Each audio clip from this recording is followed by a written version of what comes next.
హైదరాబాద్ మగువల మనసు దోచే అతిపెద్ద లేడీస్ ఫ్యాషన్ ప్రపంచం Bhama emporio Jubilee Hills check post. స్వచ్ఛమైన సాంప్రదాయబద్ధమైన స్వీట్స్, ఆలివ్ స్వీట్స్ మీకోసం. Thank you very much. ప్రస్తుతం మనతో పాటున్నారు ప్రముఖ సినీ జర్నలిస్ట్, అలాగే సీనియర్ జర్నలిస్ట్ ప్రభు గారు. ఒక్కసారి ఆయనతో మాట్లాడదాం. పోసాని కృష్ణమురళి గారి అంశం మీద అరెస్టు, ఇలా తదితర ఇష్యూస్పై ఇండస్ట్రీ స్పందన ఏంటో ఆయన అడిగి తెలుసుకుందాం. ఎందుకంటే ఇండస్ట్రీతో అత్యంత దగ్గరగా ఉండేటువంటి వ్యక్తి ఆయన. సో అక్కడ జరిగే ప్రతిదీ కూడా ఆయన నోటీస్లో ఉంటుంది. ఆయన ఏం చెప్తారో ఒకసారి చూద్దాం. నమస్తే అండి. నమస్తే. ఎలా చూడాలి ప్రభు గారు? ఎందుకంటే ఆయన రాజకీయ నాయకుడిగా చూడాలా, లేకపోతే అసలు ఇండస్ట్రీ తరపు నుంచి చూడాలా, ఎలా చూడాలనేది కూడా ఇప్పుడు అర్థం కానటువంటి సిచ్యుయేషన్ ఉంది.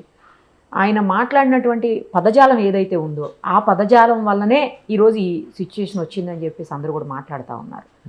కానీ ఆయన రీసెంట్గా నేను రాజకీయాలకు దూరంగా వెళ్తున్నాను, నాకేం సంబంధం లేదు ఎవరితోటి కూడా అని చెప్పేసి ఆయన స్వయంగా అనౌన్స్ చేసిన విషయం కూడా చూసాము.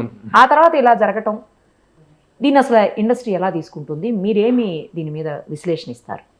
మొదటి నుంచి కూడా పోసాని కృష్ణమురళి ఎంత టాలెంటెడ్ రైటరో, ఎంత టాలెంటెడ్ యాక్టరో, అంత అగ్రెసివ్ పర్సన్ కూడా. ఎవరెవరినైతే అభినందించాడో, ఎవరెవరినైతే పొగిడాడో, ఎవరెవరినైతే అభినందిస్తూ ఫుల్ పేజీ యాడ్స్ అయితే ఇచ్చారో, ఏ రామోజీరావు గారిని, ఏ చంద్రబాబు నాయుడు గారిని, ఏ దాసరి నారాయణరావు గారిని, ఏ చిరంజీవి గారిని పొగుడుతా పెద్ద ఫుల్ పేజీ యాడ్స్ ఇచ్చాడో వాళ్ళనే భయంకరంగా తిట్టినటువంటి క్యారెక్టర్. రాజకీయ పరంగా 2018 ఎలక్షన్స్కి ముందు నుంచే తను విపరీతంగా చాలా అగ్రెసివ్గా వైఎస్ఆర్సీపీ పార్టీ తోటి తను ఆ పార్టీ అటాచ్ అయి ఉన్నారు. అటాచ్ అయిన దగ్గర నుంచి వాడినటువంటి పదజాలం చాలా దారుణమైనది. అంతకుముందు ఏదైనా ఒక ఇష్యూ బేస్డ్గా ఉండేటువంటి ఇష్యూ బేస్డ్గా ఒక పద్ధతిగానే ఉండేటువంటిది. కానీ ఎప్పుడైతే వైఎస్ఆర్సీపీ పార్టీ తోటి తను జాయిన్ అయ్యి అక్కడ నుంచి మాట్లాడటం మొదలుపెట్టారో, అసలు ఈ 5 సంవత్సరాల్లో ప్రవహించినటువంటి భాష అనేటువంటిది మనందరికీ తెలిసిందే. ఎవరెవరు ఏ స్థాయిలో మాట్లాడారో దాటిలో పరాకాష్ట పోసాని కృష్ణమురళి అని చెప్పుకోవచ్చు. చాలా దారుణమైనటువంటి భాష మాట్లాడాడు. అయితే ఆ భాష అనేటువంటి వ్యక్తిగత దోషులు వేరు, ముఖ్యంగా వ్యవస్థాగత దోషులు వేరు. ముఖ్యంగా నంది అవార్డ్స్ మీద చేసినటువంటి వ్యాఖ్యానాలే విపరీతమైనటువంటి ఈ పరిస్థితికి దారి తీసినటువంటి సందర్భం అనమాట. ముఖ్యంగా నంది అవార్డులు అనేటువంటి ప్రభుత్వం ఎంతో ప్రతిష్టాత్మకంగా ఇచ్చేటువంటి అవార్డులు. ఆ అవార్డులు తనకి 2015లో టెంపర్ సినిమాలో చేసినటువంటి అద్భుతమైన నటన, అద్భుతమైన క్యారెక్టర్. ఆ సినిమాలో ఒక నిజాయితీపరుడైన కానిస్టేబుల్ క్యారెక్టర్. ఆ క్యారెక్టర్కు ఉత్తమ సహాయ నటుడు అవార్డు ఇస్తే ఆ అవార్డును తిరస్కరించవచ్చు. ఎవరైనా మనకి ఇష్టం ఉంటుంది తీసుకోవచ్చు. కానీ దానికి ఆయన అంటగట్టినటువంటి అపవాదం అనేటువంటి చాలా దారుణమైన అపవాదం. ఆ కమిటీలో అందరూ కమ్మ వాళ్ళే ఉన్నారు. ఆ కమ్మ కంపు కొట్టింది నాకు ఈ నంది అవార్డు, అందుకని నేను ఈ అవార్డు తీసుకోలేదని చెప్పి ఈయన అదే సామాజిక వర్గానికి దీన్నే తెలివితేటలు, కొంచెం అతెలివితేటలు కూడా అనుకోవచ్చు అనమాట. ఎందుకంటే తనే ఉన్న సామాజిక వర్గాన్ని తను తిట్టేస్తే తను చాలా అభ్యుదయవాది అయిపోతాడు అనుకున్నటువంటి సెన్స్లో మాట్లాడాడు. అది సెన్స్లెస్గా ఇలాంటి సెన్స్లెస్ స్టేట్మెంట్స్ ఇవ్వడం జరిగింది. ఎందుకంటే ఆ అవార్డుని ఎంత ప్రభుత్వం చాలా ప్రతిష్టాత్మకంగా నిర్వహిస్తుంది. ఒక మంచి క్యారెక్టర్కి, మంచి సినిమాలో తన మంచి క్యారెక్టర్కి ఇస్తే తను ఆ విధంగా మాట్లాడటం అనేటువంటిది. మరి అదే నేను ఒక ఇంటర్వ్యూలో కూడా నేను ప్రశ్నించడం జరిగింది తనని. మీరు ఆ కమ్మ కంపు కొట్టింది నాకు అన్నారు. మరి మీకు ఇచ్చినటువంటి ఎఫ్డీసీ పదవి అనేది రెడ్డి కంపు కొట్టలేదా మీకు? మీరు మాట్లాడే పద్ధతి ఇదేనా అని చెప్పి కూడా నేను తనను నిలదీయటం జరిగింది. అది చాలా దుర్మార్గంగా మాట్లాడడం జరిగింది. దానివల్ల కమ్మ సామాజిక వర్గాన్ని ప్రత్యేకించి వివక్షపూరితంగా మాట్లాడటమే కాకుండా ఇండస్ట్రీలో కూడా ఒక రకమైనటువంటి బ్యాడ్ పీలర్స్ తను ఇచ్చాడు అనేటువంటిది చాలా బాధాకరమైన విషయం. ఇండస్ట్రీలో అందరూ కూడా చాలా బాధపడ్డారు ఆ విషయంగా. కానీ ఆయన అంటే వ్యక్తిగతంగా దూషణకు కాకుండా ఫ్యామిలీ పరంగా పిల్లల్ని, వైఫుల్ని, ఇట్లా లేడీస్ని కూడా అనడం కూడా దారుణమైనటువంటి. ఎంత ఆవేశం వస్తే మాత్రం అంత హద్దులు దాటి మాట్లాడటం అనేటువంటిది చాలా దుర్మార్గం. అతను చాలా హైలీ ఎడ్యుకేటెడ్ పర్సన్. ఆ చదువుకున్న తాలూకు విచక్షణ కానీ, ఆ వివేకం కానీ ఏమీ లేకుండా అతను మాట్లాడిన బూతులు ఆడవాళ్ళని, ముఖ్యంగా పవన్ కళ్యాణ్ గారిని, ఆయన ఫ్యామిలీని మాట్లాడింది కానీ, భువనేశ్వరి గారిని మాట్లాడింది, బ్రాహ్మణ్ గారిని మాట్లాడింది, అందరినీ కూడా ఒక్కళ్ళని కాదు, ఎవరి గురించి మాట్లాడితే వాళ్ళ గురించి చాలా దారుణమైనటువంటి భాష మాట్లాడాడు. ముఖ్యంగా రామోజీరావు గారి గురించి కూడా చాలా దారుణమైనటువంటి భాష మాట్లాడినటువంటి మనకు చేసినటువంటి ఇంటర్వ్యూలోనే చూశాను నేను. అలాంటి భాష వాడటం వల్ల తాను సమాజంలో దాంట్లో ఇచ్చినటువంటి రిపోర్ట్లో కూడా చాలా స్పష్టంగా పేర్కొన్నారు. ఆ సమాజంలో ఇలాంటి ఒక వర్గ విభేదాలు సృష్టించేటువంటి ఇది తను పూనుకున్నాడు అనేటువంటిది చాలా తీవ్రమైన ఆరోపణ మీద తను చేయటం జరిగింది. ఇక మీదటన్నా ఇలాంటివి జరగకుండా, అంటే ఇండస్ట్రీ వాళ్ళు ఇలా పాలిటిక్స్లోకి వచ్చినా కూడా ఇలా ఇష్టానికి నోరు పారేసుకొని ఎవరిని పడితే వాళ్ళని ఏది పడితే అది మాట్లాడకుండా ఉండే అవకాశాలు, అంటే ఇది చూసిన తర్వాత అయినా డెఫినెట్గా కనువిప్పు కలగాలి. ఎందుకంటే గతంలో కూడా చాలా మంది సినిమా వాళ్ళు రాజకీయాల్లో ఉన్నారు, చాలా హుందాగా మాట్లాడారు. సినిమా వాళ్ళు ఎప్పుడు కూడా నాన్ కాంట్రవర్షియలే. వాళ్ళ వేషాలు, వాళ్ళ సినిమాలు, వాళ్ళ కూడా ఇంతటి స్థాయిలో ఒక దిగజారుడు భాషను వాడినటువంటి వాళ్ళు ఎవ్వరూ లేరు చరిత్రలో.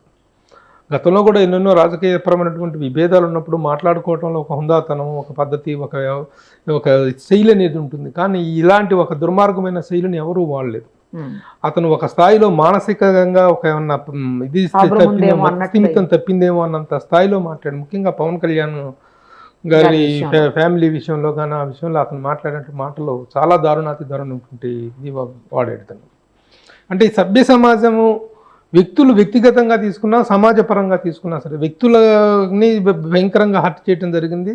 సమాజాన్ని కూడా విపరీతంగా పొల్యూట్ చేసేటువంటి ఒక భాషని అతను వాడటం జరిగింది. ఇప్పుడు ఇండస్ట్రీలో ఉన్న వాళ్ళు ఇలా మాట్లాడినప్పుడు అండి, ఇండస్ట్రీకి సంబంధించినటువంటి ఏమన్నా కమిటీస్ కానీ లేకపోతే అసోసియేషన్స్ ఇలాంటివి ఏమి కంట్రోల్ చేయడానికి ఉండదేమో కదండి అసలు? దాని మీద ఏదైనా ఫిర్యాదు వెళ్తే ఎవరైనా యాక్షన్ తీసుకోవడానికి అవకాశం ఉంటుంది. ఉన్నాయి మూవీ ఆర్టిస్ట్ అసోసియేషన్ మీ సభ్యుడైనటువంటి పోసాని కృష్ణమురళి ఈ విధంగా అసభ్యంగా మాట్లాడారు, దీని మీద మీ స్పందన ఏమిటని చెప్పి మూవీ ఆర్టిస్ట్ అసోసియేషన్ చేస్తే వాళ్ళు ఒక వివరణ అడుగుతారు అంతే తప్ప వివరణ అడుగుతారు, ఎక్స్ప్లెనేషన్ అడిగితే అడగచ్చు. అంతేగాని వ్యక్తిగతంగా ఇక్కడ అంతగా కట్టుబాటు చేయగలిగినటువంటి అంతగా నియంత్రించేటువంటి వ్యవస్థలు అయితే ఏమి ఉండవు. వాళ్ళ వ్యక్తిగత that is is own funeral. ఈ రోజున ఇంత అయిపోయిన తర్వాత నేను ఏ రాజకీయ పార్టీలో లేను, ఏ రాజకీయ పార్టీకి ఇదే సంబంధం లేదు, నేను రాజకీయాల నుంచి శాశ్వతంగా తప్పుకుంటున్నానని చెప్పేసి ఒక కన్ఫెషన్ స్టేట్మెంట్. అది కన్ఫెషన్ స్టేట్మెంట్ కాదు, అది విరమణ. చాలా మంది అంటున్నారు దాన్ని కన్ఫెషన్ స్టేట్మెంట్ అంటున్నారు. కన్ఫెషన్ అంటే పశ్చాత్తాపంతో ఇచ్చేటువంటి ఒక స్టేట్మెంట్. ఇలా చేశాను అలా చేశాను అది తప్పు అని ఎక్కడ మాట్లాడలేదు. అది మాట్లాడలేదు. నేను మాట్లాడింది తప్పు అని కానీ నేను చేసింది తప్పు అని కానీ ఎక్కడ నేను రాజకీయాలకు నుంచి దూరంగా ఉంటాను, నాకు ఎలాంటి సంబంధం లేదు రాజకీయాలతో అని రాజకీయ విరమణ చేశాడు తప్ప తను మాట్లాడిన మాటలకు పశ్చాత్తాపాన్ని ప్రకటించలేదు. కాబట్టి దాన్ని కోర్టు కన్సిడర్లోకి తీసుకోలేదు. అది ఎందుకంటే దాని మీద క్షమాపణ వస్తుందేమో అని చెప్పేసి తను ఎదురు చూడటం అనేటువంటిది, నేను ఆల్రెడీ తప్పుకున్నాను కదా, నేను దూరంగా వెళ్ళాను కదా అనేటువంటిది the court will not take it in to consideration. Okay, ఇప్పుడు సినిమా ఇండస్ట్రీ ఏమన్నా రియాక్ట్ అయ్యే అవకాశాలు ఉన్నాయండి ఇందులో? అసలు వాళ్ళు మాకేం సంబంధం లేదన్నట్టు వేరే కేసు కానీ పొలిటికల్ గానే చూసే అవకాశం? ఎవరిదైనా వ్యక్తిగతంగానే కదా, తను వ్యక్తిగత దూషణకు పాల్పడ్డాడు. ఇండస్ట్రీలో కూడా వ్యక్తిగతంగానే ప్రతి ఒక్కళ్ళు కూడాను ఆ రోజున అతను మాట్లాడిన దానికి మరి ఇది ఈ ప్రతిచర్య అనేటిది చర్యకు ప్రతిచర్య తప్ప ఇదేమి ప్రతీకార చర్య కాదు ఇది. కాబట్టి చట్టం తన పని తను చేసుకుపోతుంది అనేటువంటి పాయింట్ ఆఫ్ వ్యూలోనే ఇక్కడే కాదు దాదాపు 7-8 చోట్ల తన మీద కేసులు నమోదవటం, 14 చోట్ల దాదాపు కేసులు నమోదు చేయటం అనేటువంటి జరిగింది. ఎందుకంటే ఒక అకాడమీషియన్ చదువుకున్నవాడు, ఒక విద్యాధికుడు అలాంటి భాష వాడటం వల్ల సమాజంలో కానీ పిల్లలకు కానీ ఎలాంటి ఏ ప్రేరేపణతో ఇచ్చావు దానికి క్లియర్గా తను ఒప్పుకోలు పత్రంలో కూడా క్లియర్గా చెప్పాడు. సజ్జల రామకృష్ణారెడ్డి గారు వాళ్ళ అబ్బాయి భార్గవ్ వాళ్ళిద్దరూ చేసిన ప్రొవొకేషన్తోనే నేను ఈ స్టేట్మెంట్ ఇచ్చానని చెప్పేసి తను ఒప్పుకున్న పత్రంలో కూడా ఇచ్చారు. తను నేర అంగీకార పత్రం ఉంటుంది కదా, దాంట్లో యాక్సెప్ట్ చేశాడు. తను ఈ ప్యూర్లీ ప్రొవోకేటెడ్, ఇక ముందు చేసింది తప్పే అని ఇప్పుడు చెప్పడం అనేటువంటి జరుగుతుంది. బట్ ఈ ఇండస్ట్రీలో కూడా ఎవరు కూడా దాని పట్ల ఎవరికేముంటుంది, అందరూ ఆ విషయంగా హర్ట్ అయినటువంటి వాళ్ళే. ఏంటి తనకైనా పిచ్చి పట్టిందా, ఇలాంటి భాష మాట్లాడుతున్నాడు ఏంటి, ఇలా రెచ్చిపోతున్నాడు ఏంటి అనేటువంటిది అందరూ అనుకున్నారు. కాబట్టి ఆ ఇండస్ట్రీ పరంగా ఎలాంటి రియాక్షన్ ఏముండదు. ఇంకా అంటే ఇండస్ట్రీలో వాళ్ళ బంధువు కొరటాల శివ సొంత మేనల్లుడు, ప్రముఖ దర్శకుడు కొరటాల శివ, అలాగే బోయపాటి సీన్ కూడా తనకు దగ్గర బంధుత్వం ఉంది.